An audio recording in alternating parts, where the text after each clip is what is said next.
Yo, what's up mga par? Blessed day sa ating lahat. It's your girl, Roxy V.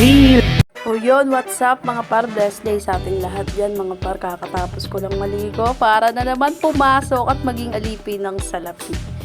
Kahit maulan mga par, kahit may bagyo na, trabaho lang tayo ng trabaho kasi wala naman tayong choice mga par, diba? Yan, sinusuklay ko na yung buhok ko. Tapos yun nga mga par, yan yung alisal namin yun. Ube champurado. Ng partner ko mga par. So yan mga par, kakain na kami dyan sa mga oras na yan. Saan kainin na tayo mga par? Let's go. Lanta ko na yan. Tapos dyan mga par, kumakain na nga kami dyan. Di kita yung jowa ko, gawa ng naharangin ko. Sobrang laki ko kasi. Story time lang tayo mga par. Kung paano kami nagkakilala ng jowa ko. Magkatrabaho kami dati sa JAE company. Tapos ewan ko paano naging kami nito. Ginayuma ata ako. Akala ko dati mas matanda ako sa kanya kasi maliit nga siya. Tapos baby face talaga siya. Isang angas ng kilay niyan mga par, dun talaga. Ayun talaga yung pinaka nagustuhan ko sa kanya. Tapos nandito siya ngayon mga par sa tabi ko habang nagbo-voice over ako. Kinikilig na siya. What? Di totoo yun mga par. Doon talaga sa kilay niya. Ang angas kasi ng kilay niya. May puyo siya sa kilay niya. Parang style sungay mga par. Tapos yun.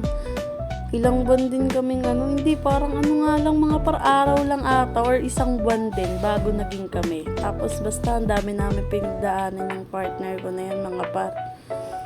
Sobrang mahal ko yan dati. Ngayon ewan ko lang. Aray mo pa ka. Hindi, totoo lang mga par, sobrang mahal ko yung jowa ko. Kahit madalas gusto niya lang laging maging kapwa mga par. So yan mga par, kung ano na yung pinagkukwentuhan namin dyan habang kumakain kami. Kasi yung anak ko sarap na sarap sa champurado. Ako, 10 out of 10, parang mga 4. Kasi sobrang tamis kasi. Alam mo yun, na-disappoint ako kasi cravings ko siya nung nakaraang araw pa. Tapos hindi ako natuwa sa lasa kasi sobrang tamis. For sure, kung ako yung nagluto nun, perfect yun para sa kanila. Taob talaga ang kaldero. Ngayon, nawalan ako ng gana kumain kasi sobrang tamis talaga niya.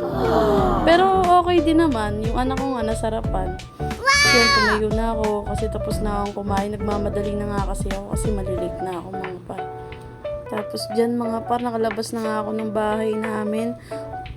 Nasa kalsada na ako niyan mga par. Nag-aabang na lang ako ng tricycle na dadaan.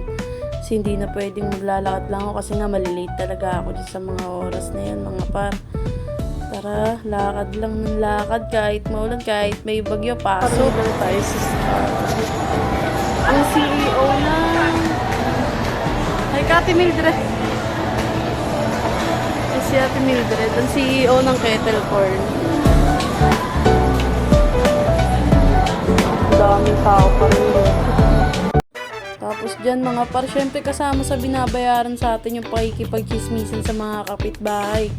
Kaya hanggang dito na lang muna mga par. Stay safe sa ating lahat mga par. Bye-bye!